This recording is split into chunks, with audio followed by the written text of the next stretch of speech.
Bien, Monsieur l'ambassadeur, nous sommes particulièrement heureux de vous accueillir pour la première fois ici.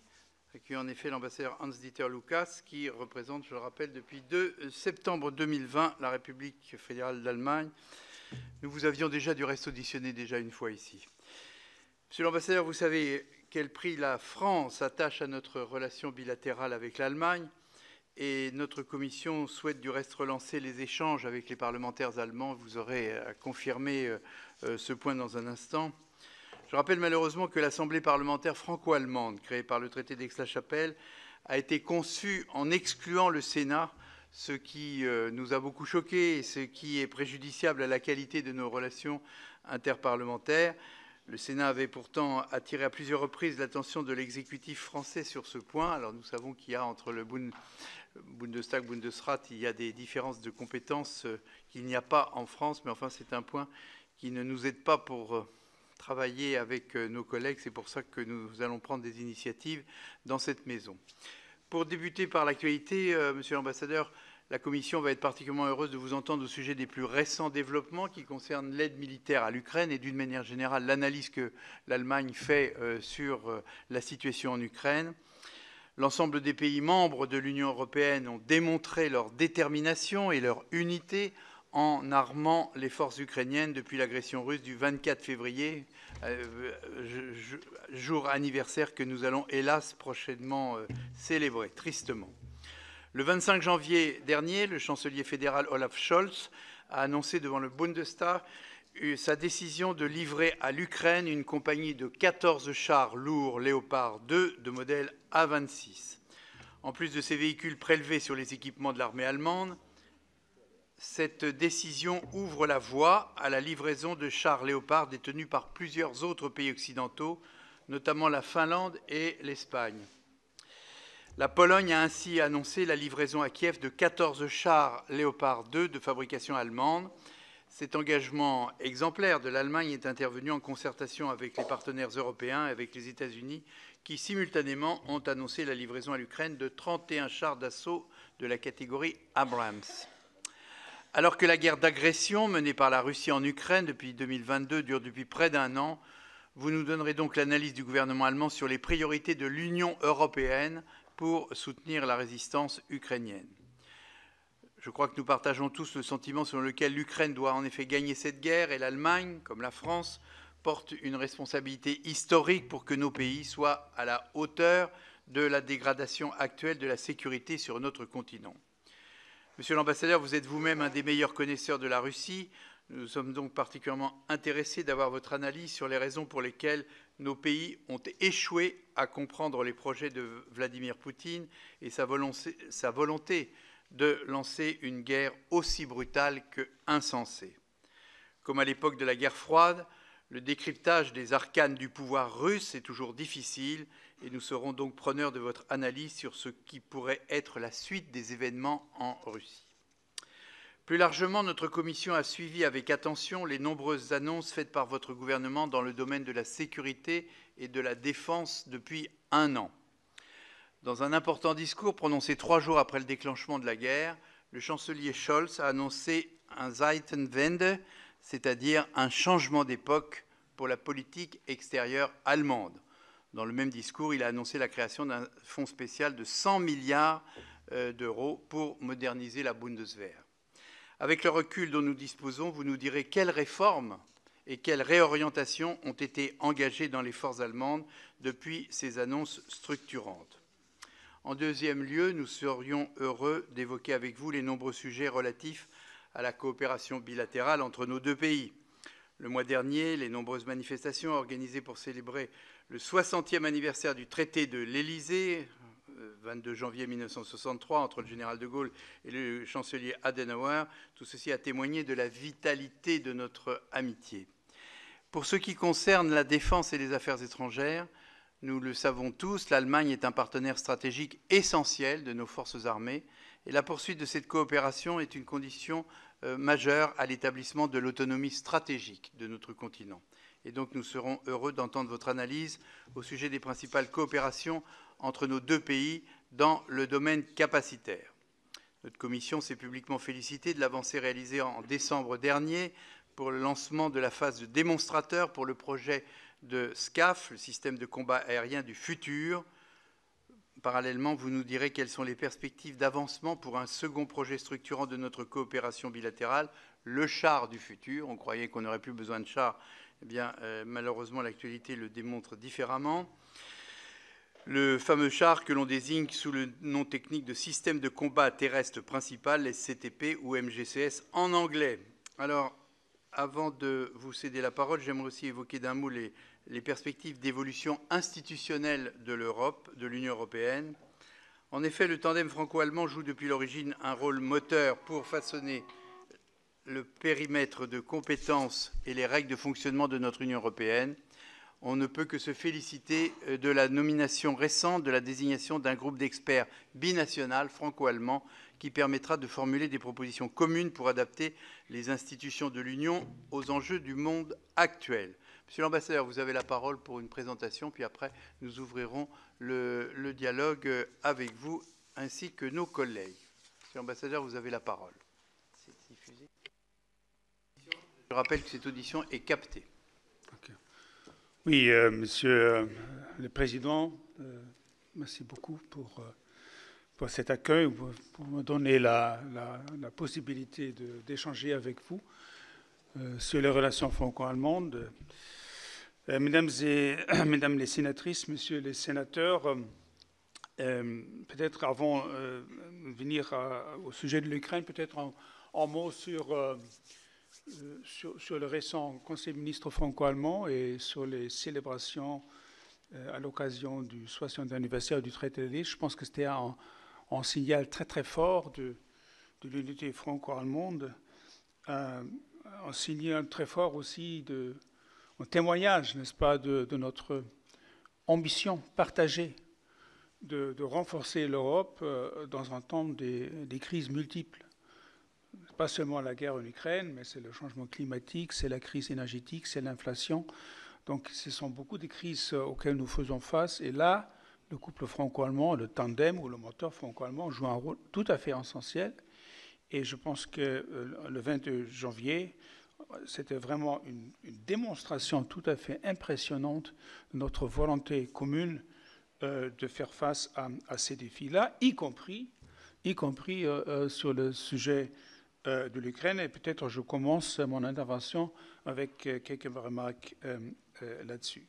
Donc pour nous tous, l'invasion russe en Ukraine, c'était un choc, c'était le retour de la guerre sur le sol européen. Et c'est la raison pour laquelle le chancelier Scholz, dans son discours, vous l'avez mentionné, Monsieur le Président, dans son histoire historique devant le Bundestag le 27 février, il a parlé d'un changement d'époque, d'une Zeitenwende, pas seulement pour l'ordre de sécurité européen, mais aussi pour l'Allemagne. Donc ce discours a enclenché une vaste réorientation de la politique sécurité allemande dans des domaines clés. Tout d'abord, par la décision de soutenir l'Ukraine en lui livrant des armes lourdes pour l'aider l'Ukraine à défendre sa liberté et son indépendance. Et l'Allemagne a ainsi rompu avec des décennies d'une pratique qui consistait à ne pas livrer d'armes à des pays en guerre qui ne sont pas membres de l'OTAN et de l'Union européenne. Donc c'était pour nous tout à fait nouveau, inédit, même révolutionnaire si vous voulez. Et un an après le début de l'agression russe, l'Allemagne est, avec la Grande-Bretagne et derrière les États-Unis, la principale fournisseur d'armes lourdes à l'Ukraine.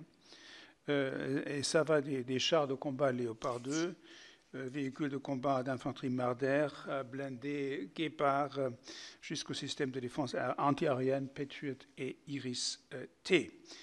Et pour permettre à l'Ukraine d'acheter des armes, l'Allemagne a apporté aussi une vaste contribution sur le plan financier également. Et l'Allemagne a également pris en charge la formation sur son territoire de quelques 5000 soldats ukrainiens dans le cadre d'une mission de l'Union européenne. Dans toutes ces décisions concernant les livraisons d'armes, le gouvernement allemand a été guidé par trois principes. premièrement, soutenir l'Ukraine. Deuxièmement, faire en sorte que l'OTAN ne devienne pas en partie au conflit, n'entre pas en guerre. Et troisièmement, toujours prendre chaque décision en étroite concertation avec des alliés, la France, les États-Unis et les autres. Le gouvernement fédéral n'a eu de cesse de rappeler que l'Allemagne soutiendra l'Ukraine aussi longtemps que nécessaire dans son combat pour la liberté. Et cela s'applique également à l'aide civile fournie à l'Ukraine. Et dans ce domaine également, l'Allemagne est le premier pays donateur derrière les États-Unis. Et par son soutien, l'Allemagne vise à aider l'Ukraine dans son combat pour la liberté, mais aussi pour convaincre Poutine qu'il ne pourrait pas gagner cette guerre. Et c'est aussi à cet effet que le chancelier de temps en temps parle avec le président Poutine, comme d'ailleurs aussi le président Macron. Et je pense que généralement en ce qui concerne nos réactions à cette terrible guerre, l'Allemagne et la France sont parfaitement alignées. Peut-être quelques détails sur, en ce qui concerne le soutien allemand. Jusqu'à présent, en termes de soutien bilatéral à l'Ukraine, l'Allemagne a dépensé 12,7 milliards d'euros. Dans soutien militaire à l'Ukraine, à peu près 2,3 milliards d'euros. Vous avez mentionné, Monsieur le Président, les 14 chars Léopard. Il y a aussi donc les 40 véhicules blindés Marder et 30 chars antiaériens Guépard, un premier système de défense antiaérienne Iris-T et un système de défense antiaérienne Patriot. Hier, le ministre de la Défense allemand, M. Pistorius, s'est rendu à Kiev. Et, dans le contexte de cette visite, on a annoncé que le gouvernement allemand va donner son accord à l'exportation de 178 chars Léopard 1 à l'Ukraine. C'est-à-dire que la plupart de ces chars se trouvent dans les stocks de l'industrie allemande.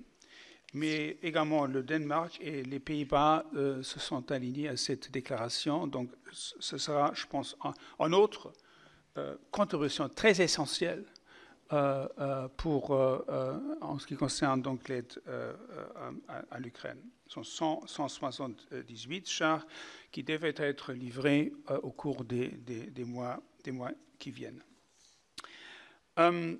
En outre, il y a donc un montant total allant jusqu'à 1,78 milliard d'euros est mis à la disposition des forces armées ukrainiennes pour leurs acquisitions.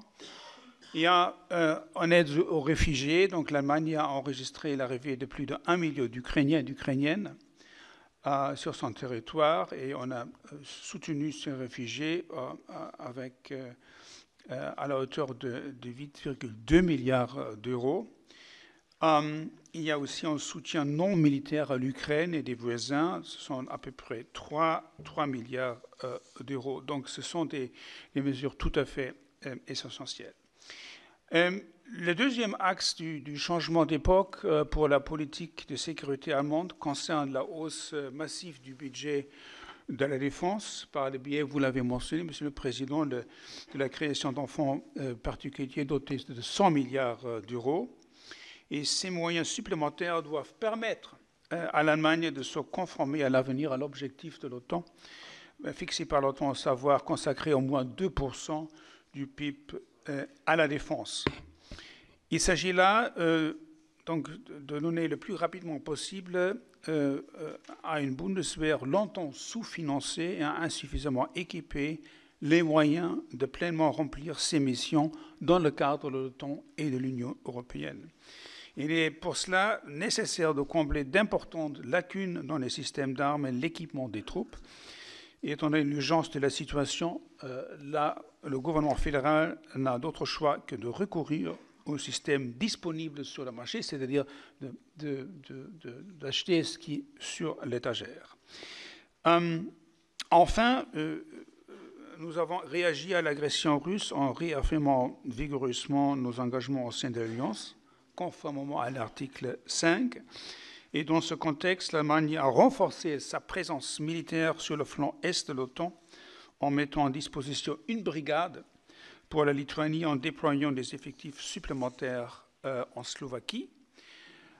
D'autre part, l'Allemagne assure en 2023 le commandement de et le coordination de la VJTF, la force opérationnelle interarmée à très haut niveau de préparation de l'OTAN.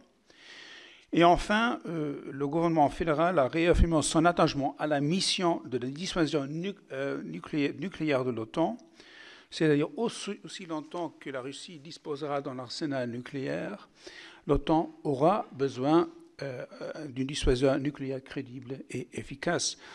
Et l'Allemagne va contribuer au titre du partage nucléaire à cette dissuasion nucléaire de l'OTAN. Et à cet effet, le gouvernement allemand fera l'acquisition de 35 F-35 pour remplacer les chasseurs Tornado utilisés dans le cadre de la dissuasion nucléaire de l'OTAN. Un mot sur un autre aspect très important du tournant historique de l'Allemagne, c'est la politique énergétique qui joue un rôle aussi dans le cadre de la politique de sécurité. Dans les mois suivant l'attaque russe, l'Allemagne a décidé de mettre un terme aux relations en matière d'énergie fossile avec la Russie. Bon, c'était un défi énorme, n'est-ce pas, étant donné que, par exemple, au début de 2022, encore 55% de la consommation de gaz venait de la Russie. Donc, c'était un défi énorme, n'est-ce pas, de remplacer le gaz russe, mais aussi le charbon et le pétrole russe dans un délai extrêmement bref. Parmi les principales conclusion que l'Allemagne a tirée de ces crises des dernières années, marquées pas seulement par la guerre, mais aussi par beaucoup de maintes crises, aussi d'une concurrence géopolitique croissante, c'est l'ambition vraiment de renforcer la souveraineté et la capacité d'action de l'Europe. Et je pense que l'Allemagne et la France sont 100% d'accord sur cet objectif. Et le dernier conseil de ministres franco-allemands a encore confirmé cette ambition partagée d'une manière impressionnante. Et du point de vue allemand, cet objectif exige des progrès dans 3 domaines. Premièrement, les réformes institutionnelles de l'Union européenne, par exemple par la généralisation du principe du vote à la majorité qualifiée. Deuxièmement, le renforcement de l'indépendance économique et technologique de l'Union européenne, ainsi que de sa compétitivité. C'est toute cette discussion sur la réponse de l'Europe entre autres, à l'Inflation Reduction Act des États-Unis. C'est la raison pour laquelle, hier, les ministres Le Maire et Habeck se sont rendus à Washington pour discuter de cette question avec les autorités américaines. Et troisièmement, c'est le renforcement de la capacité d'action militaire de l'Union de l'Europe. Et en ce qui concerne ce dernier point, il est clair que la France et l'Allemagne ont une responsabilité commune, particulière, pour renforcer les capacités des Européens à se défendre. Je pense que la France et l'Allemagne, ça fait, donc nos budgets de défense, ça fait 40% des budgets de défense total de l'Union européenne. Donc la France et l'Allemagne jouent un rôle tout à fait essentiel à cet égard.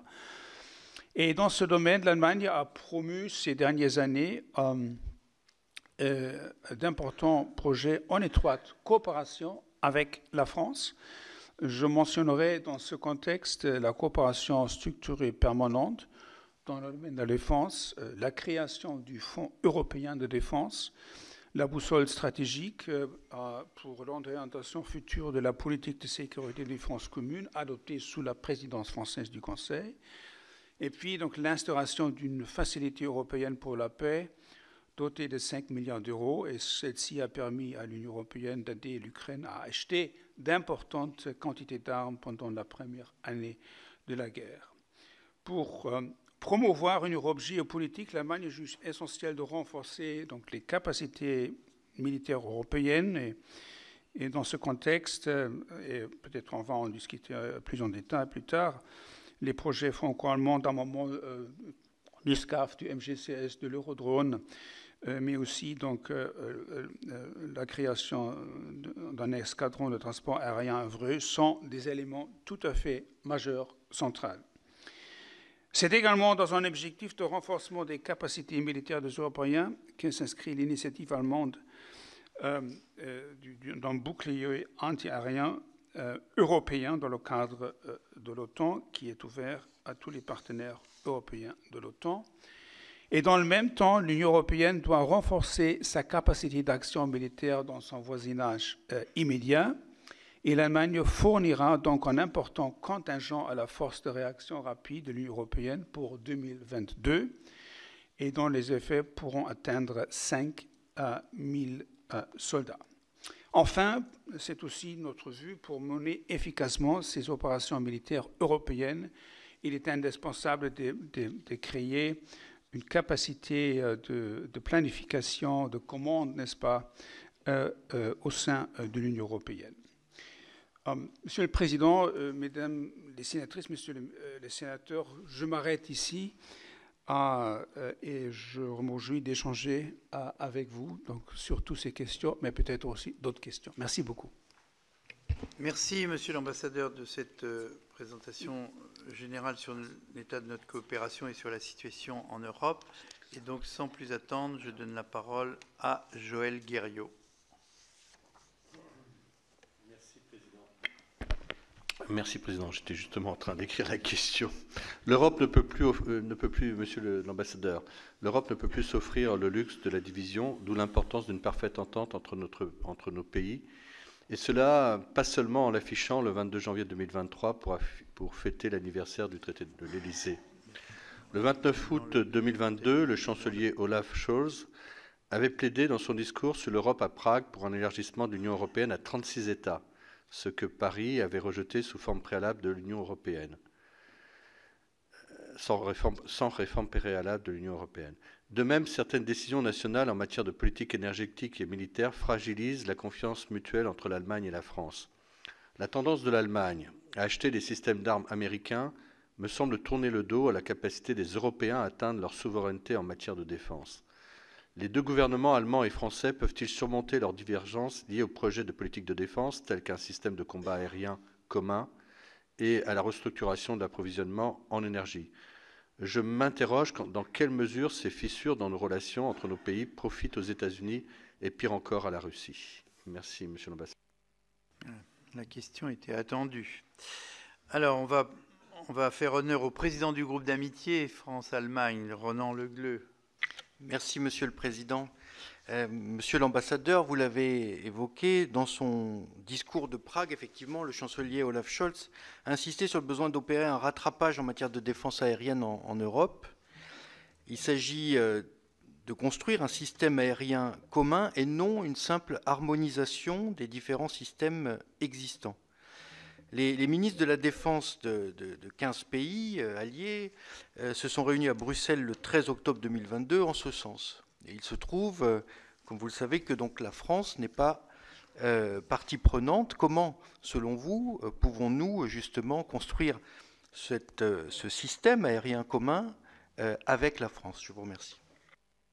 Merci. François Bonneau.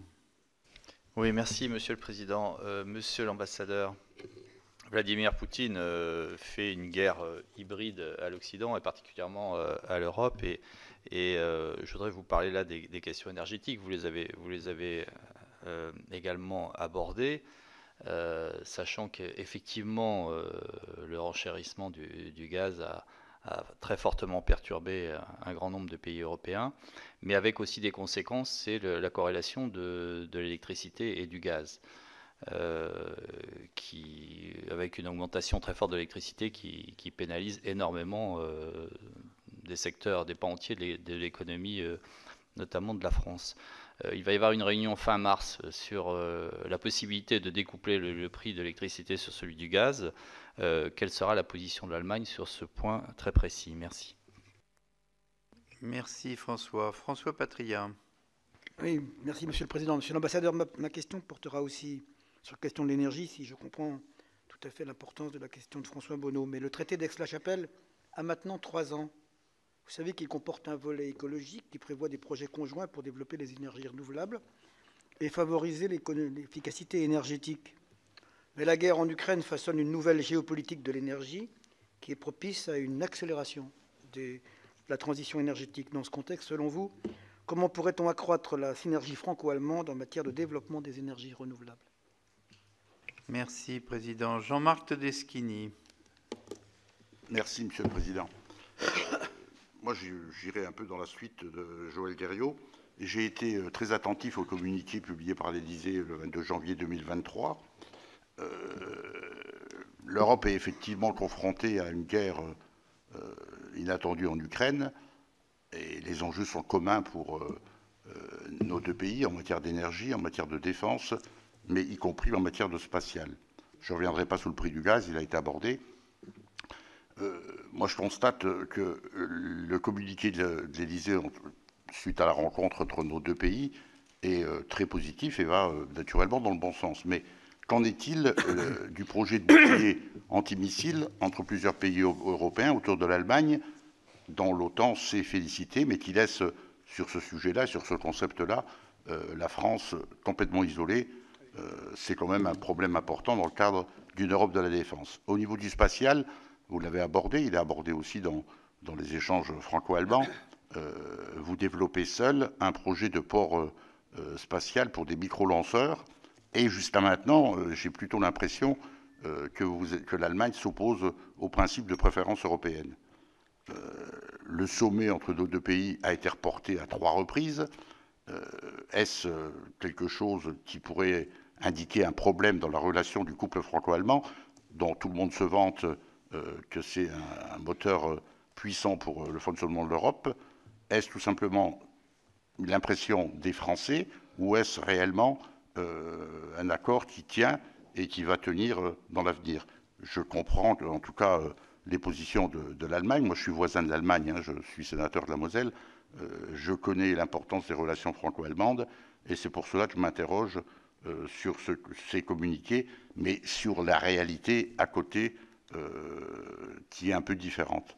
Voilà, je pense que l'Europe de la défense est quelque chose d'important, mais cela a été évoqué, le matériel acheté aux Américains, et chaque pays fait ce qu'il veut, il est autonome, mais tout cela permettra-t-il d'avancer par la suite sur les accords de défense européens, sur le SCAF, sur tout cela, ou est-ce tout simplement des mots que l'on va utiliser très longtemps pour finalement aboutir à peu de choses? Alors, je prends encore un orateur pour ce premier groupe de questions. Jacques Lenay. Oui, merci, Monsieur le Président. Monsieur l'ambassadeur, votre ministre de la Défense a évoqué le fait de rétablir le service militaire. Est-ce une idée qui est actuellement étudiée au sein du gouvernement? Et si oui, avec quel calendrier et quelles modalités? Et dans un tout autre domaine, l'Allemagne a encore vu sa dépendance avec la Chine s'accentuer cette année. Quelles pistes sont étudiées pour mettre fin à cette dépendance? Est-il envisageable pour Berlin d'étudier cette question au niveau européen? Merci Jacques. Monsieur l'ambassadeur, je vous laisse répondre à ce premier train de questions. Oui, donc il y a plusieurs sénateurs ont évoqué la question des achats d'armes américains, donc je me suis attendu à cette question, évidemment. Et bon, j'ai déjà essayé dans ma introduction de brièvement expliquer là. Donc il y a une contrainte énorme, n'est-ce pas, pour l'Allemagne, vraiment de combler donc, des lacunes considérables en ce qui concerne nos systèmes d'armes et notre équipement. Et il faut faire ça à court terme. Donc il y a vraiment la nécessité d'acheter ce qui est sur l'étagère, ce qui fonctionne, qui est disponible. Et souvent, ce sont, faute d'alternatives européennes, ce sont des systèmes américains. Et en ce qui concerne donc les fameux F-35, donc nous sommes confrontés à la nécessité vraiment de remplacer dans les années qui viennent les tornados par un avion qui peut assumer donc, le rôle dans le cadre de la dissuasion nucléaire de l'OTAN. Et là, donc, je pense que le F-35 est vraiment l'avion de combat qui peut donc remplir cette fonction. Pratiquement, il n'y a pas d'alternative. Pour le reste, donc, je dirais que, comme le chancelier a dit, donc ces grands projets franco-allemands de défense sont pour nous une priorité stratégique absolue. Nous savons que ces projets ne sont pas faciles, donc il y a beaucoup de questions à régler, des industriels, des intérêts industriels à réconcilier, mais quand même, donc, la manière reste engagée dans le cadre de ces projets, car et le chancelier a parlé à Prague dans son discours sur l'Europe de la nécessité de créer une Europe géopolitique, c'est-à-dire une Europe qui est capable aussi d'agir militairement. Et c'est la raison pour laquelle on mise donc, sur ces projets franco-allemands européens. Ce sont des projets structurants à long terme. Mais il faut beaucoup de patience vraiment pour mener à bien ces projets-là. Donc, je ne vois pas une contradiction, d'une part, entre donc, la nécessité de combler les lacunes à court terme, et je pense que c'est dont elle aide l'Europe, qu'il y ait une Allemagne qui soit capable d'agir militairement, et de l'autre côté, vraiment de pas à pas, n'est-ce pas, renforcer les capacités européennes. En ce qui concerne donc le bouclier aérien, donc dans ce discours, le chancelier avait dit donc c'est une initiative car c'est une leçon que nous avons tirée de la guerre en Ukraine. Donc la défense aérienne est tout à fait centrale. D'où la nécessité vraiment de renforcer notre défense aérienne. Là, en Allemagne, il y a mais aussi dans la plupart des États membres de l'Union européenne et de l'OTAN, des lacunes énormes qu'il faut combler. Donc il faut, encore une fois, agir vite, et c'est la raison pour laquelle le chancelier a fait cette proposition. Il a dit, donc, c'est une initiative, tout le monde peut y participer. Il y avait 2 réunions après ce discours à Berlin, organisé par le ministère de la Défense. La France était représentée, mais finalement la France a pris la décision de ne pas y participer.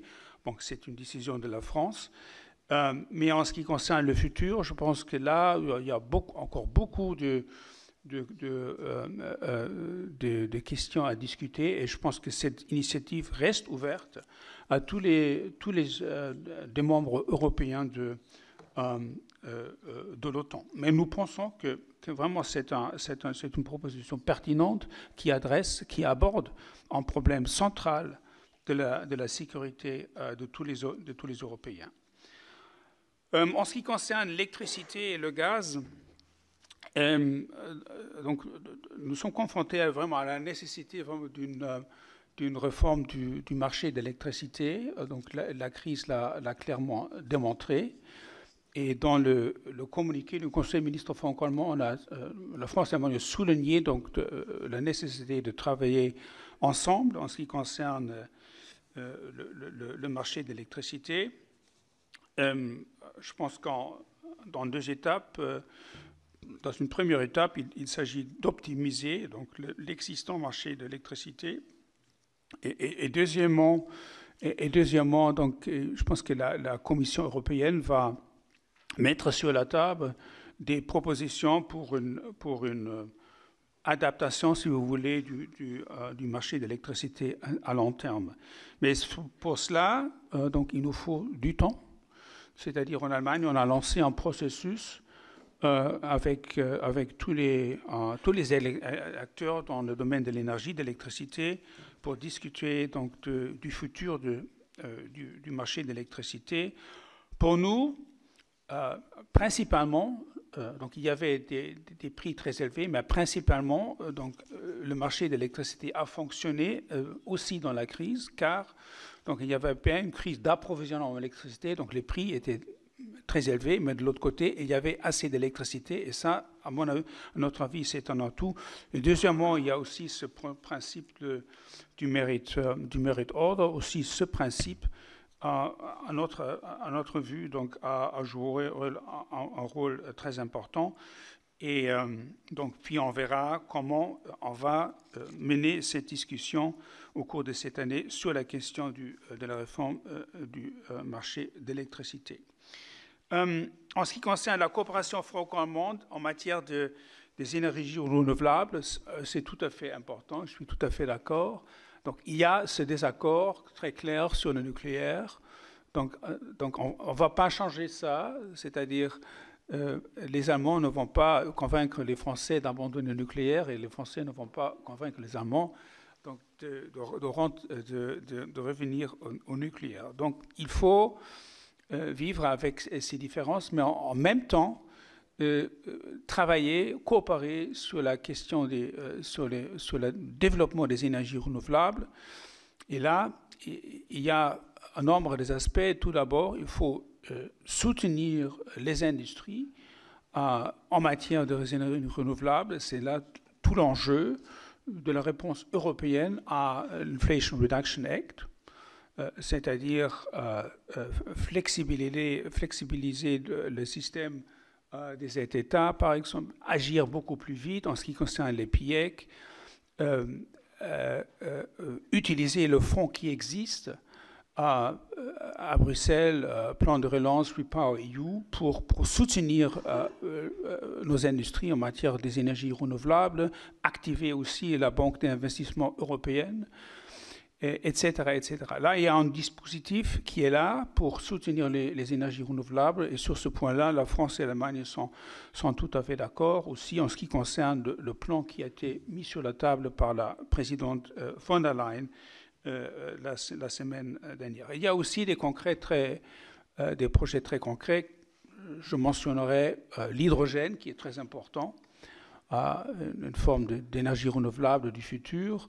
Là, il y a par exemple un projet très important entre Air Liquide et Siemens en Normandie pour le développement des électrolyseurs et la production de l'hydrogène. Donc, il y a là un vaste terrain de coopération qui se dessine déjà aujourd'hui.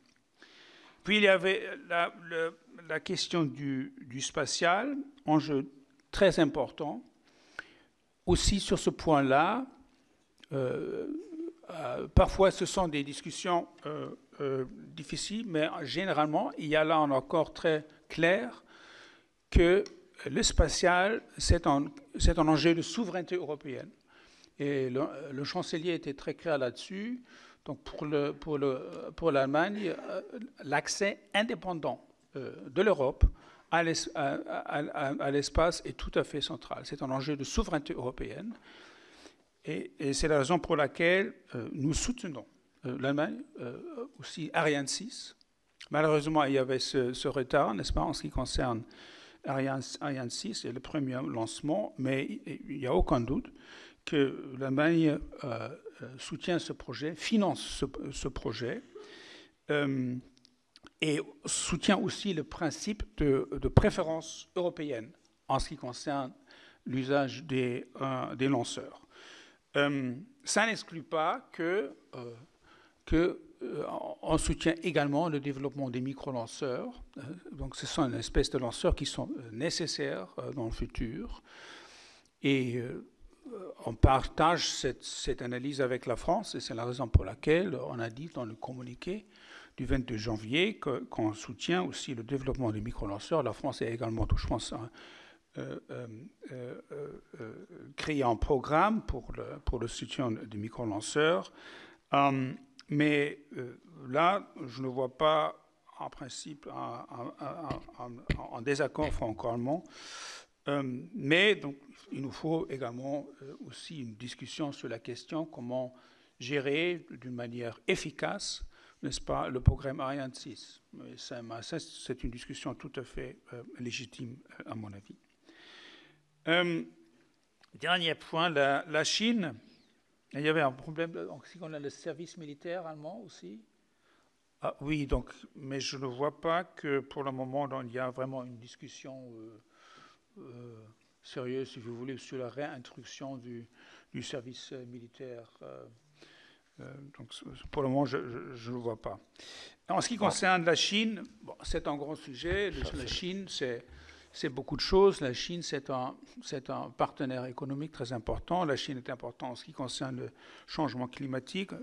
De l'autre côté, la Chine est aussi, comment on dit, un rival systémique, mais aussi un concurrent. Donc, la Chine a changé et c'est la raison pour laquelle il faut adapter notre politique vis-à-vis de la Chine. Ça, c'est tout à fait essentiel. Sur ce point-là, il y a aussi un dialogue avec la France. Comment façonner au futur, n'est-ce pas, notre politique vis-à-vis de la Chine. Et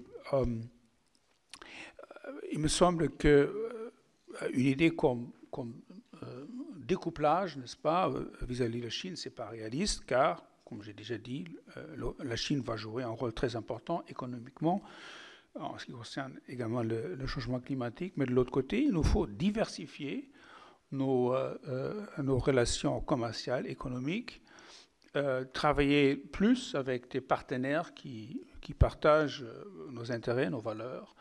Et c'est la raison pour laquelle, par exemple, le chancelier s'est rendu récemment en Asie, au Vietnam, et il y a 2 semaines en Amérique latine, en Brésil, Argentine, en Chili, vraiment pour diversifier, n'est-ce pas, pour nos relations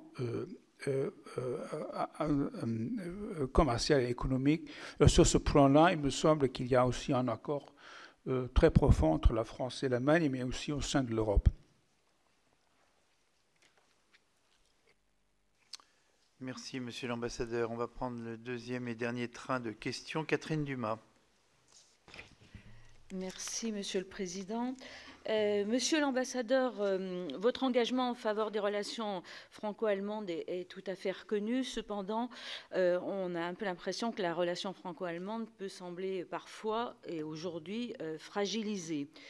Plus que jamais, pourtant, la France et l'Allemagne doivent revenir à l'essentiel de leurs responsabilités historiques en démontrant courage et leadership. Alors, sur ce point, je voudrais revenir sur un propos introductif du président Cambon à propos du renouveau bilatéral qui a été voulu par l'accord d'Aix-la-Chapelle, qui intègre la coopération des parlements nationaux.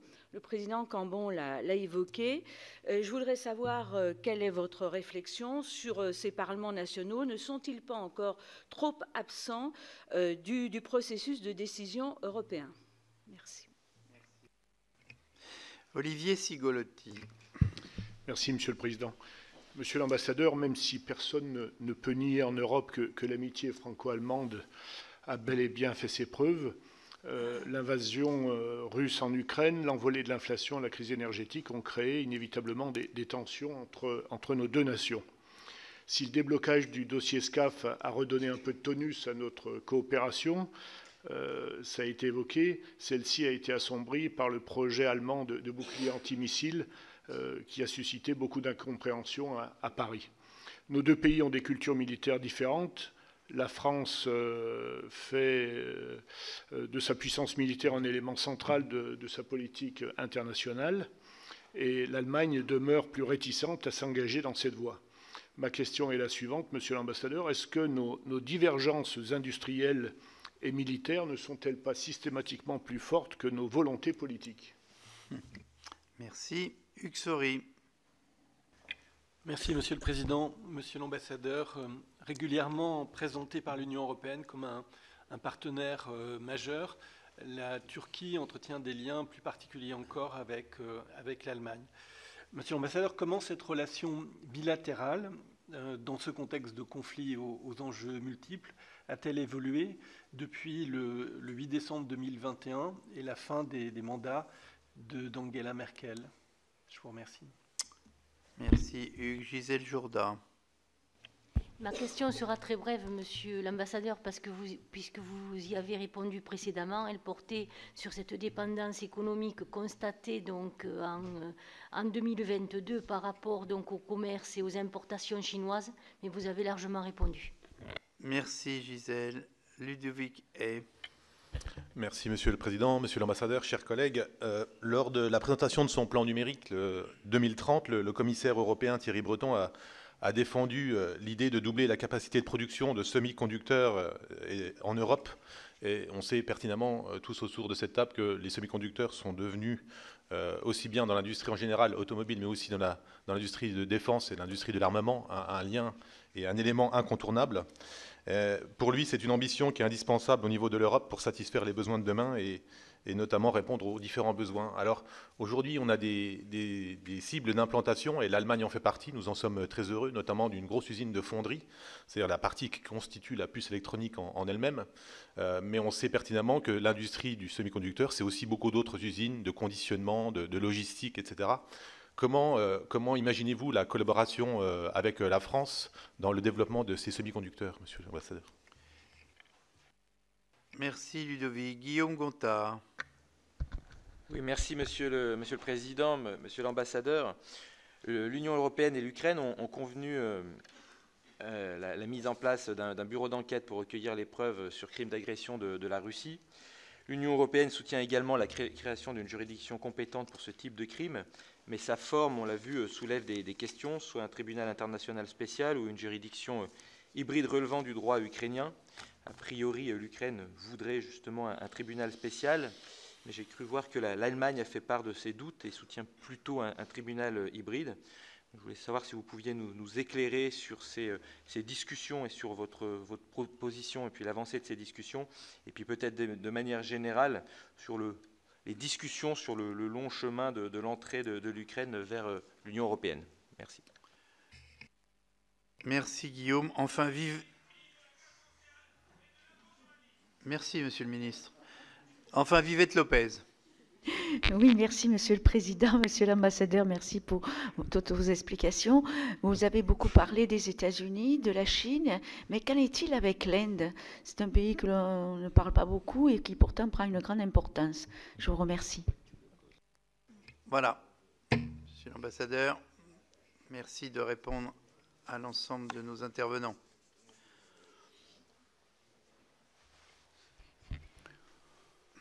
Bon, en ce qui concerne donc la première question, donc le rôle des parlements nationaux, franchement, je voudrais souligner encore une fois donc la création de l'Assemblée parlementaire franco-allemande. Donc, les grès du Sénat sont bien connus, mais de toute façon, donc, je me suis aussi personnellement impliqué pour intensifier le dialogue entre donc, les commissions du Bundestag et votre commission du Sénat. Et ça aura lieu très bientôt, j'espère. Mais en ce qui concerne donc, les affaires européennes, je pense qu'il y a là, en ce qui concerne le Bundestag, un rôle très clair.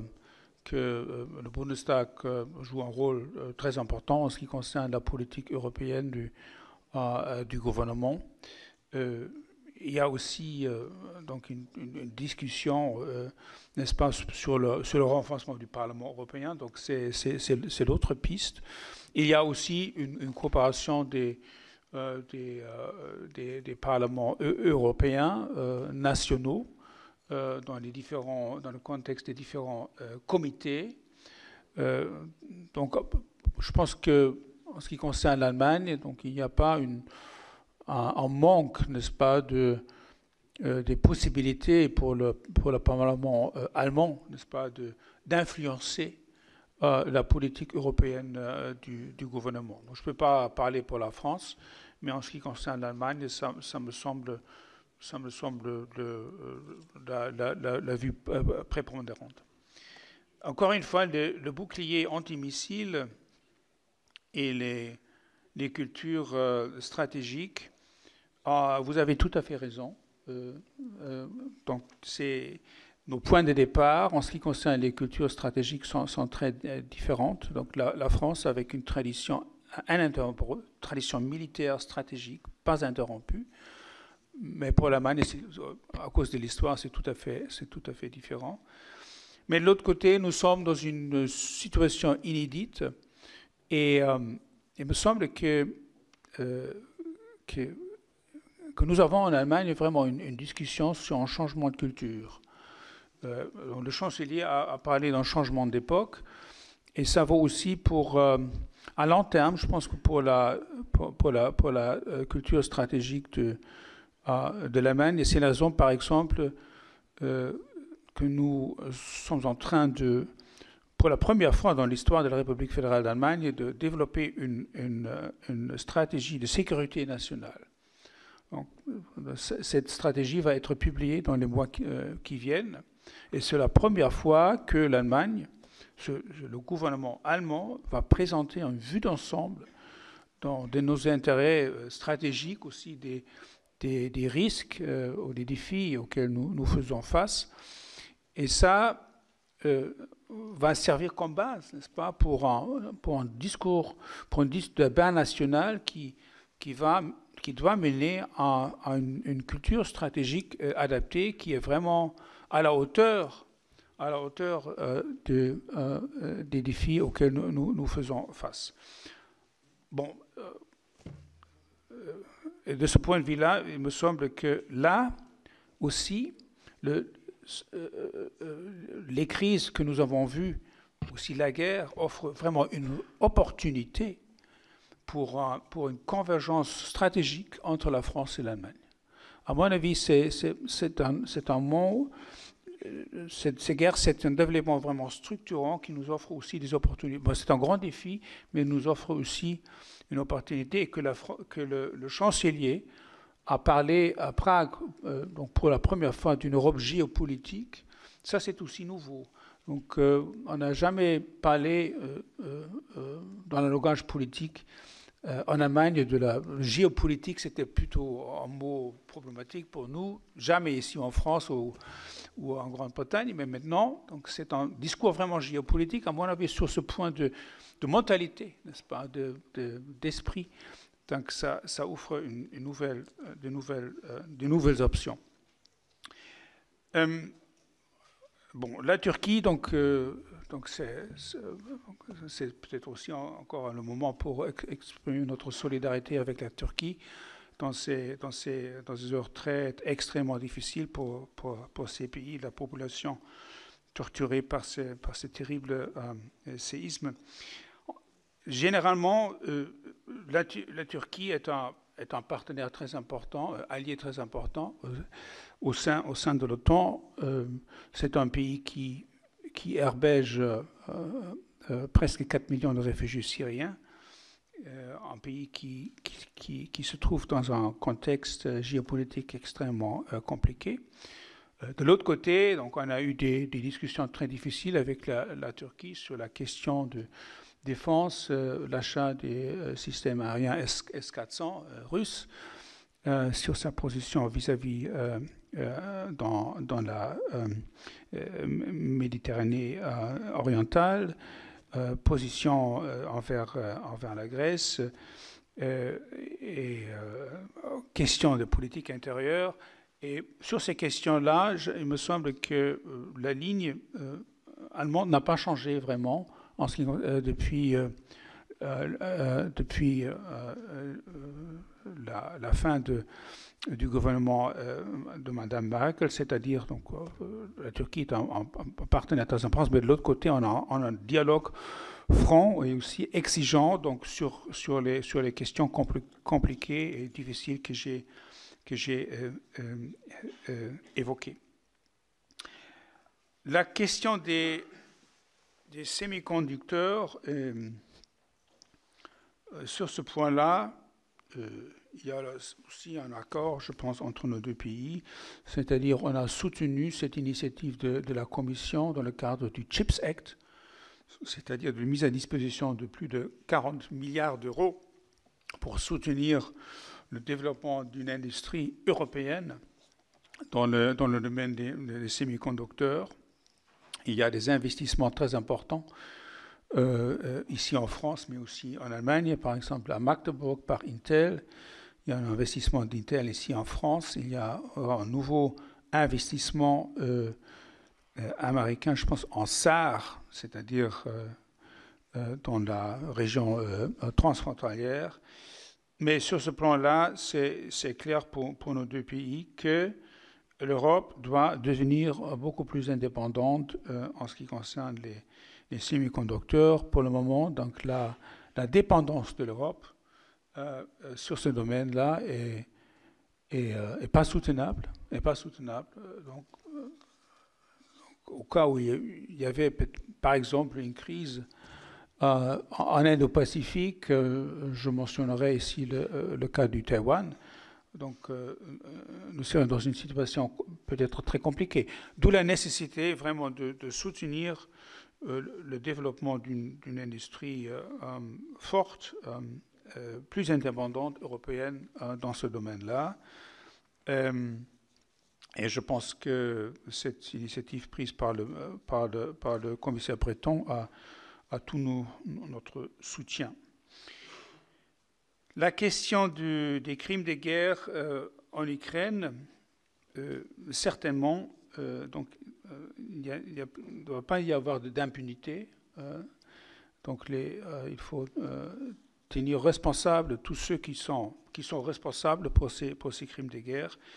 Et c'est la raison pour laquelle la ministre des Affaires étrangères, Mme Baerbock, récemment, dans un discours qu'elle a tenu à La Haye, à la Cour internationale, se prononcer dans deux directions. Premièrement, pour la création d'un tribunal spécial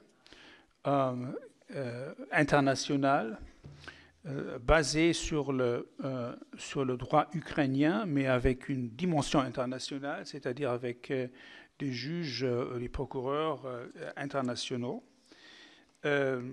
pour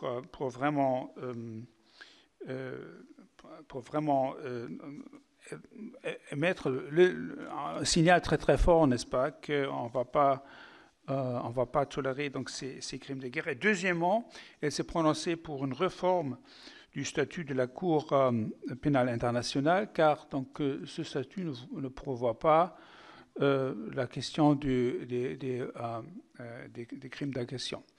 Et ça, ce sont les deux positions que nous avons mises sur la table. Je pense que la discussion au sein de l'Union européenne est encore en cours. Il y a des vues différentes là-dessus, ce qui est normal, mais ça, ce sont des propositions allemandes en ce qui concerne la question des crimes de guerre, aussi de la crime d'agression. L'Inde, vous avez tout à fait raison, tout le monde parle de la Chine, n'est-ce pas, mais il ne faut pas jamais sous-estimer l'Inde, qui sera très bientôt en ce qui concerne la population, le plus grand pays du monde. Et ça pose un peu la question de l'Indo-Pacifique en général. Et là, il y a une prise de conscience en Allemagne et il faut vraiment attacher beaucoup plus d'importance à cette région-là, du point de vue économique, mais aussi stratégique. Donc, si on parle de l'Indo-Pacifique, on ne peut pas seulement parler de la Chine, mais il faut parler de l'Inde, de l'autre pays, de l'Australie, etc., l'Indonésie. Et c'est la raison pour laquelle l'Allemagne a adopté, je pense qu'il y a 2 ans, donc des lignes directrices en ce qui concerne notre politique en Indo-Pacifique, qui sont tout à fait compatibles avec la politique de la France dans cette région, mais aussi avec la stratégie européenne en ce qui concerne l'Indo-Pacifique. Et ça veut dire que donc, il faut vraiment intensifier nos relations avec les pays dans cette région-là sur le point commercial, politique, renforcer notre présence, faire des offres qui sont dans l'intérêt de ces pays-là, par exemple en ce qui concerne la politique commerciale, le changement climatique, pour démontrer que dans cette région, il n'y a pas seulement la Chine, mais aussi une alternative. Il y a aussi l'Europe, n'est-ce pas? Ça vaut également pour l'aspect militaire et géostratégique. Bon, il faut être réaliste que les moyens militaires, les ressources militaires de l'Europe sont limitées. Mais de l'autre côté, il faut être présent, et c'est pour laquelle l'Allemagne a envoyé récemment une frégate en Indo-Pacifique. Et aussi, l'année dernière, pour la première fois, c'était un grand déploiement d'un escadron des Eurofighter, un déploiement pendant 24 heures en Indo-Pacifique. C'était la première fois que la Bundeswehr, la Luftwaffe, s'est déployée dans cette région-là. Et dans le cadre du Conseil des ministres franco-allemand, on a décidé également d'une autre action bilatérale, militaire dans l'Indo-Pacifique l'année prochaine, si je ne m'abuse. Donc, sur ce point-là également, il y a un accord profond entre la France et l'Allemagne, disant que donc, il faut façonner donc, notre politique vis-à-vis de la Chine, comme je l'ai décrit, mais de l'autre côté, diversifier, faire une offre crédible aussi aux autres pays de cette région-là. Et ça s'inscrit dans une vue qui était souvent décrite par le chancelier, qui dit toujours, donc, le futur du XXe siècle, c'est pas un monde bipolaire, c'est pas seulement les États-Unis et la Chine, mais ce sera un monde multipolaire. Et dans ce cadre-là, donc la Chine et les autres pays jouent un rôle très important. Donc il faut vraiment prendre en considération donc, l'importance croissante également de ces pays-là. Ceci doit se refléter aussi dans notre approche vis-à-vis de la région de l'Indo-Pacifique. Merci, M. Moser. Une petite question complémentaire d'Olivier Cadic. Merci, Monsieur l'Ambassadeur, et j'en profite vraiment pour la concision et la précision de vos réponses à chaque fois qui faisait vraiment plaisir. Alors, je vais essayer d'être aussi performant que vous très vite. L'Allemagne a fait partie des pays qui se sont engagés au Sahel militairement pour contribuer à obtenir des solutions. Aujourd'hui, je serais curieux de connaître le regard de l'Allemagne sur la situation au Sahel suite aux dernières évolutions et de voir quelle est l'appréciation générale de la situation. Bon, la situation est inquiétante, tout à fait, car donc l'instabilité s'augmente. Nous avons vu les développements récents en Burkina Faso. Il y a le problème du Mali. Il y a le problème d'une influence russe croissante. Il y a le problème grave qui n'est pas disparu du terrorisme, de la pauvreté, les conséquences du changement climatique. Donc c'est un syndrome des problèmes. Pour le moment, donc, notre défi le plus immédiat, c'est certainement la guerre en Ukraine, ou l'agression russe contre l'Ukraine. Mais de l'autre côté, il ne faut pas oublier cette région-là, parce que c'est le voisinage de notre voisinage. C'est très proche. Donc, il nous faut rester engagés. L'Allemagne a, d'une manière considérable, renforcé son engagement, y compris aussi militaire. Nous sommes encore engagés dans le cadre de MINUSMA jusqu'au printemps 2024. Après ça, donc, il était envisagé de terminer la participation à l'UNUSMA après les élections au Mali. C'est-à-dire on fait ça d'une manière structurée, si vous voulez. Mais ce qu'il nous faut vraiment, c'est une approche européenne à cette région-là, si vous voulez, une stratégie de l'Union européenne en ce qui concerne l'Afrique de l'Ouest. Et ça, c'est tout d'abord, bien entendu, c'est le soutien calibré dans le domaine de sécurité. Donc il faut continuer ce soutien-là. Par exemple, c'est ce que l'Union européenne fait au Niger, c'est important dans ces contextes-là. Il faut également aussi voir ce qu'on peut faire pour les États côtiers. C'est-à-dire il faut une espèce de construire une zone de stabilité autour du Mali et autour du Burkina Faso. Et il nous faut une stabilisation civile et humanitaire, ça va de soi. Et ici, il faut aider donc, ces États en ce qui concerne la lutte contre les conséquences du changement climatique. Ça me semble aussi tout à fait important. Et finalement, améliorer aussi notre communication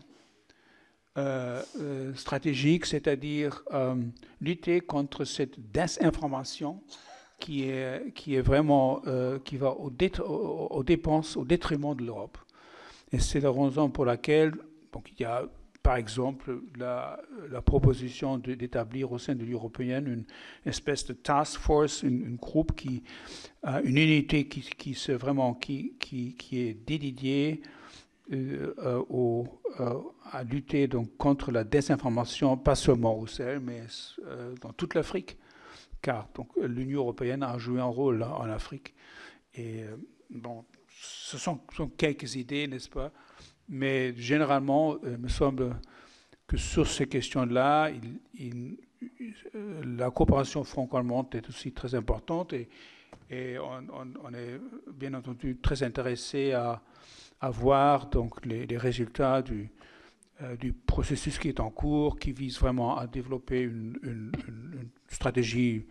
nouvelle stratégie de la France en Afrique de l'Ouest, aussi sur le plan militaire, qui a été annoncée par le président de la République. Monsieur l'ambassadeur, avant de conclure cette audition, je voudrais revenir sur une question sur laquelle je voudrais avoir plus de précision de votre part. Vous connaissez bien la Russie. Comment vous voyez la fin des choses? Qu'est-ce qui va arriver à Poutine? Comment peut-on en sortir? Quelle solution? Tout le monde est interrogé sur ce sujet. Personne n'a en vérité de réponse. Il faut une connaissance assez précise de l'intérieur du système russe pour avoir quelques idées. Quel est votre sentiment personnel? Bon, c'est une question assez difficile, n'est-ce pas? Bon, je pense que généralement, c'est très difficile d'analyser ce qui se passe vraiment au Kremlin. Mais de l'autre côté, je pense que ce qui est important pour nous, vraiment, de faire en sorte que, aussi parce que nous faisons en matière de soutien pour l'Ukraine, finalement, pour faire en sorte que les dirigeants russes, le président Poutine, conclut que la Russie ne peut pas gagner la guerre. Donc, que la continuation de la guerre fait aucun sens. Et ça, je pense que ça, c'est le premier pas, n'est-ce pas, qui pourrait donc mener donc, à un certain progrès. Mais nous ne sommes pas encore là, apparemment. Donc, Poutine ne s'intéresse pas du tout à ces pertes énormes subies par l'armée russe. Nous sommes dans une phase d'escalade, n'est-ce pas? Et d'où la nécessité vraiment de soutenir l'Ukraine.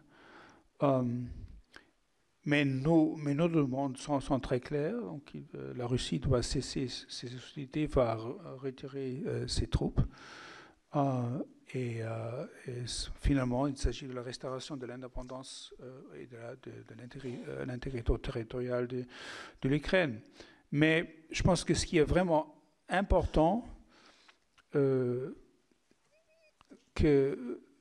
nous gardions notre unité. Ça, c'est tout à fait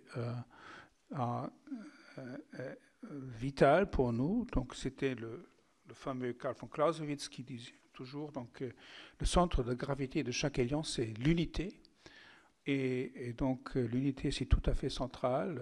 L'unité européenne, l'unité au sein de l'OTAN. Et seulement si nous restons unis, M. Poutine va finalement conclure qu'il ne peut pas gagner la guerre. Merci, Monsieur l'ambassadeur, pour cette audition tout à fait passionnante. Je retiens plusieurs éléments sur lesquels vous avez donné un éclairage. Tout d'abord, rappeler la nécessité de la coopération franco-allemande, notamment en matière de défense. Nous avons des projets qui ont subi un certain nombre d'avatars, mais il semble que maintenant on soit entré dans une phase plus favorable, plus propice, notamment avec l'accord des industriels qui était absolument nécessaire sur la partie technique, notamment le pilier 1A du SCAF. Et donc je pense que ça c'est un élément important. Par ailleurs, je veux rappeler que à l'effort de l'Allemagne en matière de défense va correspondre l'effort français, puisque finalement aux 100 milliards annoncés par le chancelier, le président de la République a annoncé un peu plus de 100 milliards pour la loi de programmation militaire qui va arriver en discussion devant le Parlement prochainement. Je pense aussi que vos éclaircissements sur la réorientation de la politique de l'énergie, l'Allemagne est aussi un élément très important pour aller dans un sens commun au sein de l'Europe, et je partage tout à fait nous partageons tous votre sentiment sur la nécessité de rester tous unis pour qu'un jour on retrouve un dispositif de sécurité en Europe. Je voudrais enfin insister sur la nécessité de la coopération parlementaire entre nos deux pays. Je sais ce que vous avez fait pour que des contacts plus étroits puissent intervenir. Donc je pense que nous allons pouvoir rencontrer Mme Stark-Zimmermann, ma collègue, la commission de la défense d'Allemagne, soit à Berlin, soit ici, soit en tête-à-tête, soit avec une petite délégation représentative. Mais je pense que dans la mesure où vous l'avez rappelé, le concept de défense n'a pas toujours été identique entre la France et l'Allemagne pour des raisons historiques. Il est important qu'on se parle, et qu'on se parle souvent. Et malheureusement, le Covid n'a pas permis d'avoir ces réunions régulières que nous avions.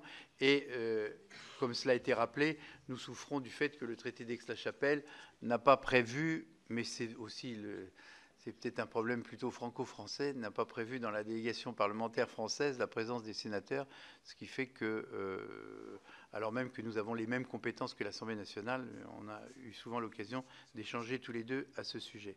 Donc en tous les cas, je serais très volontiers... Je vous en prie, monsieur l'ambassadeur.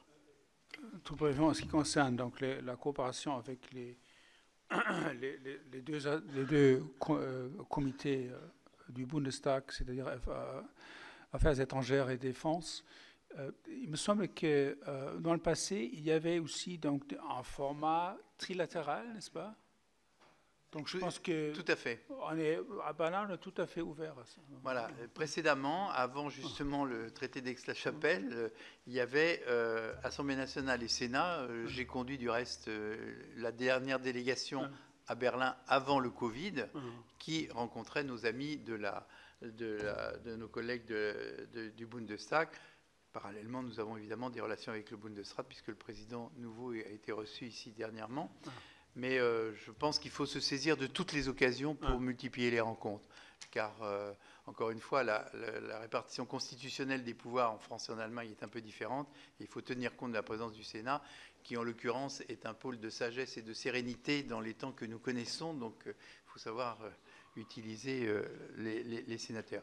Merci infiniment, monsieur l'ambassadeur. Je participerai du reste moi-même à l'invitation qu'avec l'ambassadeur de Pologne vous m'avez adressée concernant le triangle de Weimar. Donc je participerai à cette rencontre. C'est aussi un autre élément, car la Pologne va jouer au cœur de l'Europe un rôle de plus en plus important. Vous avez vu que ces derniers jours, la Pologne a annoncé aussi un très gros effort d'armement, enfin de renforcement de son armement. Donc ce sont des interlocuteurs dont il faut absolument tenir compte.